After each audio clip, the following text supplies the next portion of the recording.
Garrett Blevins here with the first workout of the next training cycle. So you all know, I'm kind of a week ahead of the group. Really, this is a reintroduction week for me, though. But the Blevins, Campbell, and Ben Rice program will be starting up this coming Monday. So if you have filled out the application already, great. Make sure that you pay and sign up if you've not already set that PayPal subscription up already. If you're interested in learning more about it, I'll have my website linked in the description box below and you can check it out. In general, it's a 20-week run of programming. It's going to be run as a group. Everybody will be doing similar phases, but there will be differences as to exercise selection and choices. This will be an RPE-based program, but if you're unfamiliar with RPE, you can mark that in the questionnaire and we'll give you a 5-week block that will allow you to get used to using RPE and rating sets. And so if you're experienced already, you can hop right into the normal programming. If you need a little bit more time, that's possible too. So that's what the program is. I won't talk too much about it. You can look at the website for more info. What you saw first there in the first clip was high bar squats done as tempo squats. And I think I'm going to try these out. I need to learn how to grind weights and control them better, and I think the way to do that is to spend more time moving the weight slower and doing repeat sets, where I repeat a certain weight and let the RPE creep up as I repeat more and more sets. I think that's going to be something important for me because I specifically can't grind for anything, especially on squats, and I need to learn how to do that if I'm going to be able to squat these heavier weights. Also, working on hook grip. I think this is going to be a really important piece moving forward to get my deadlift adequate. It needs to be well over 700 pounds. I should be pulling at least 720. There's no reason I shouldn't be able to do that.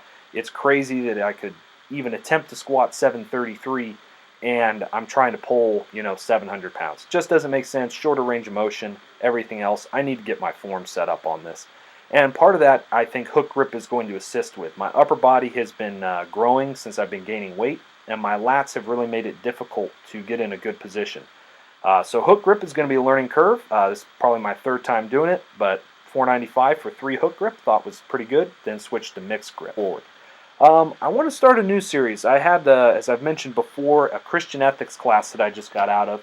And I had some interesting things that I learned, and so I'm going to share those with you, but it will take me a little while to kind of get you in my headspace. And so I wanted to talk about modernism, and specifically what I'm talking about here is we live pretty much in a postmodern world, but there was something before that, namely modernism. And what that refers to is a style of thinking, a way of thinking that is characterized by a search after absolute truth. Truth that is just universally true and correct. And not only that, it's also wrapped up with the idea that you can know something's essence or nature and to know it really perfectly, that through your use of your senses you can access what's called the ontological realm, the realm of being, and that you can comprehend things.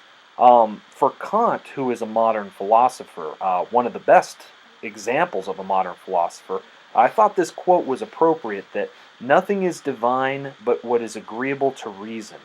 And what this does is it subtly limits what can be in the phenomenological realm, the realm of God, the realm of, Plato's philosophy, the realm of the forms.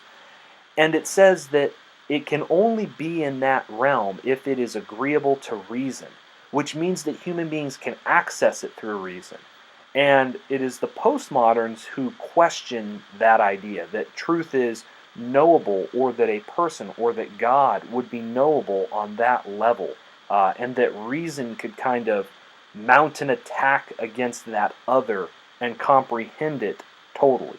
And so I'll be talking more about that. I'd be interested as we go through this series how others think. I have spent most of my life as a modern thinker, and I believe I have made the shift to a postmodern thinker. Those words are wrapped up in a whole lot of interesting definitions, to say the least, so there'll be more discussion on that, and for those of you who are Christians who have heard kind of all the negatives of postmodern thought, I may be able to present some of the positives to postmodern thought. So anyways, I hope wherever you all are at out there, you're doing well. Blessings.